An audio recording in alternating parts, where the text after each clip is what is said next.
अस्सलाम वालेकुम। वालेकुम सलाम। कौन हो आप? घबराओ मत, मैं मर चुका हूँ। क्या चाहते हो मुझसे? मैं कुछ दिन से तुम्हें देख रहा हूँ, तुम यहाँ से आ जा रहे हो। जी हाँ, मैं रोजाना दफ्तर आता जाता हूँ। क्यों, तुम्हारे पास कोई कार या मोटरसाइकिल नहीं है क्या? नहीं, गाड़ी मोटरसाइकिल सब कुछ है, लेकिन डॉक्टर ने मुझे पैदल चलने के लिए कहा है। ओह, तो कौन से दफ्तर में काम करते हो आप?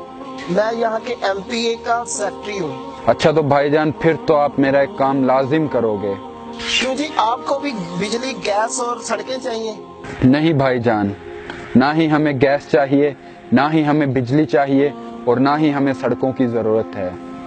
हम सब कब्रिस्तान वालों का तो सिर्फ एक ही मुतालबा है। क्या मुतालबा है आपका? अपने साहब से कहकर कब्रिस्तान में एक फ्री वाईफाई का इंतजाम कीजिए। Free wifi? उसका आप क्या करोगे? फ्री वाईफाई की हमें जरूरत नहीं। हो सकता है कुछ लोग फ्री वाईफाई के लालच में कब्रिस्तान आए और यहाँ पर फातिहा ही पढ़ दिया करें। कमल पे सोने वाले मिट्टी पे सो रहे हैं, शाहो गदा यहाँ पर सब एक हो रहे हैं, सब एक हो रहे हैं, दोनों हुए बराबर।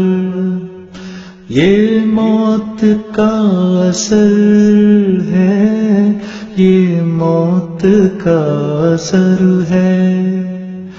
दुनिया के है मुसाफिर, मंजिल तेरी कब्र है।